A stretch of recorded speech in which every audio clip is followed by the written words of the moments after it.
In 1571, 40 warships armed with bronze cannons sailed into Manila Bay to face off the Spaniards, and on board were 2,000 warriors from Macabebe and Agonoy, led by a very young commander who had just sworn an oath that the sun should strike him and split him in two if he ever became a friend to the Spaniards. It was the largest naval force Europeans had yet faced in this part of the world, in what is now the Philippines, and it ended with a single gunshot that changed the course of Southeast Asia's history. This is the Battle of Bangkusay, a pivotal moment in Philippine history, a pivotal moment in Southeast Asian history, but I bet you've probably never heard about it, or at least you were never told what really happened. Mabuhay! Or in Kapampangan, luwid kayo! Welcome to my channel, it's me Kirby Araullo, your friendly Pinoy historian. This June 3rd, 2026 is the 455th anniversary of the Battle of Bangkusay, and today's video is actually an expanded version of the one I made exactly 10 years ago, back in 2016. So today, let's revisit and dig deeper into the Battle of Bangkusay. So first, the Kapampangans of Macabebe have been called dugong aso, or dog-blooded traitors, for generations. But the thing is, long before that reputation was ever written, long before it ever became viral, the Kapampangans of Macabebe were something else entirely. That reputation came centuries later, during the Philippine-American War, when some Macabebes served as scouts under the US Army. Then the word Macabebe became a slang for deserters and traitors, and American writers even fabricated fake stories that they were descended from Mexican Aztec warriors. But long before any of that, the Kapampangans of Macabebe and Agonoy were already Muslims. They were part of the same Islamic networks that connected Luzon to Brunei, Sulu, and the trading ports of Southeast Asia. The Spaniards called them Moros, and they were known across Asia as the Luzones, the predominantly Kapampangan people of the Kingdom of Lusung or Luzon, centered around Manila Bay. And they were documented as prominent warriors, merchants, and fleet commanders across Southeast Asia. In fact, when the Portuguese conquered Malacca in 1511, one of the biggest trading ports in the world, they found the Luzones already there and thriving, and they sought their alliance. And later, when the local forces tried to retake Malacca, a Luzones fleet sailed in to aid the resistance and join in the liberation of Malacca from the Portuguese. So these were people who projected military power across the open sea. They commanded their own fleets, made their own choices, and forged their own alliances. And they had firearms. Unknown to many, including Filipinos today, the Kapampangans already had their own artillery. They had their own gunpowder tradition. The Spanish themselves noted that the natives could cast their own artillery, forging cannons for generations. Even under colonialism, the Agustinian chronicler Fray Gaspar de San Agustin called the Kapampangans La Nación Más Briosa y Alentada, the most warlike nation in the islands. And then the Spanish colonial official Antonio de Morga described the Luzones as valiant and warlike nations of Asia, brought up in continual warfare by sea and land, making use of artillery and other warlike instruments. In fact, in the 1600s, Governor Francisco de Sande himself admitted that earlier expeditions in the Philippines resulted in death. All the Spaniards who had been killed since the coming of Legazpi were killed through the lack of arquebuses. So the natives were killing the colonizers using their own weapons. Governor Sande was admitting that they were outgunned.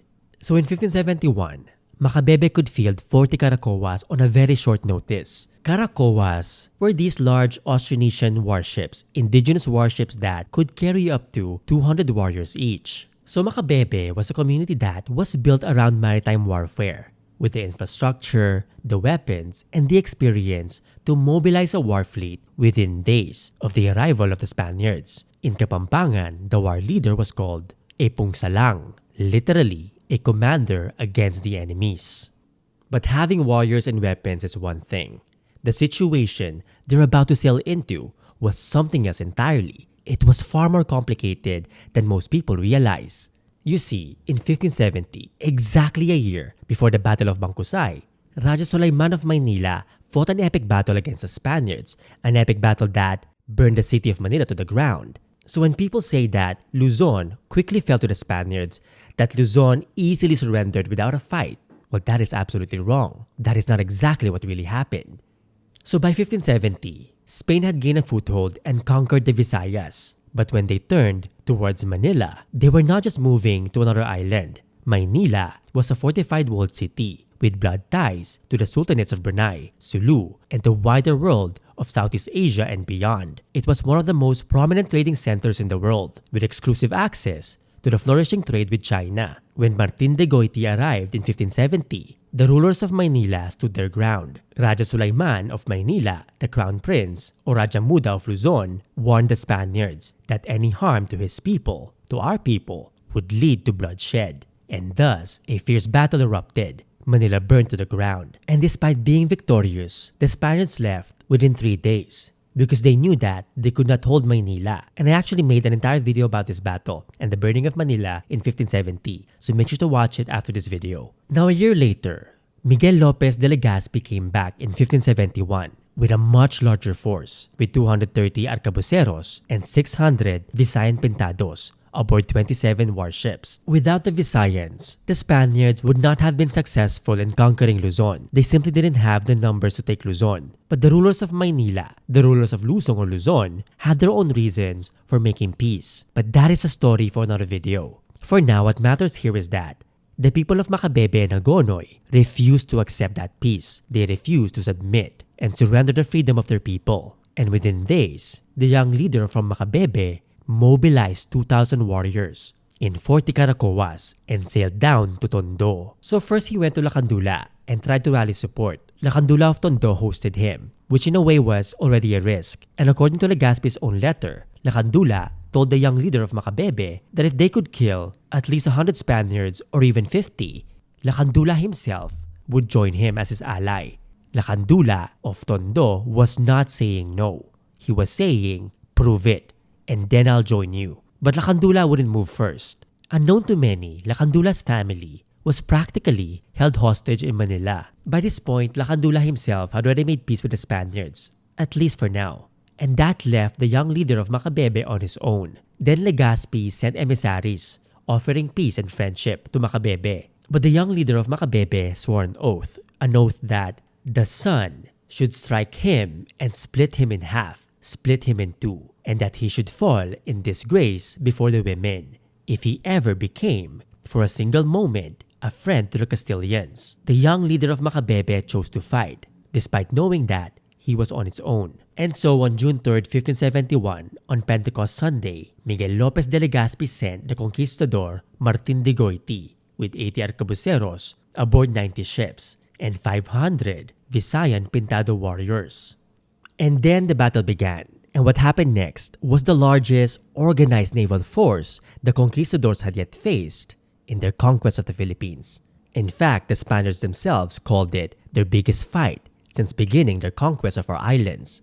It was high noon. The Moro fleet was stationed along the Bangkusay Channel in Tondo. The young Pungsalang led from the front, his Caracoa ahead of the other 39. The leader does not command from the back. The young leader of Macabebe goes first. He opened fire with his lantaka, and behind him, the rest of the fleet unleashed their cannons, culverins, and a firestorm of arrows. 40 Caracoas bearing down on 9 Spanish ships. Now on paper, the numbers were overwhelming. But Martin de Goiti did not have just 9 boats of Spaniards. He had 80 arcabuceros and 500 pintados. The Visayan warriors were in fact the bulk of his force, and they tipped the balance. So the Spaniards fastened their ships together by twos, locking them side by side, and they rowed slowly towards the oncoming fleet, 40 Caracoas charging at them, and they rowed forward, closing the distance. And when they got close enough, the arcabuceros opened fire, but the young leader of Macabebe, the young Pungsalang, did not retreat. Spanish chroniclers noted that he fought animatedly and without showing any weaknesses or disarray. The young Pungsalang fought with extraordinary bravery. He kept pressing forward and forward, even when everything around him was telling him to pull back. He never did. And then he was struck by a gunshot, a bullet, and fell.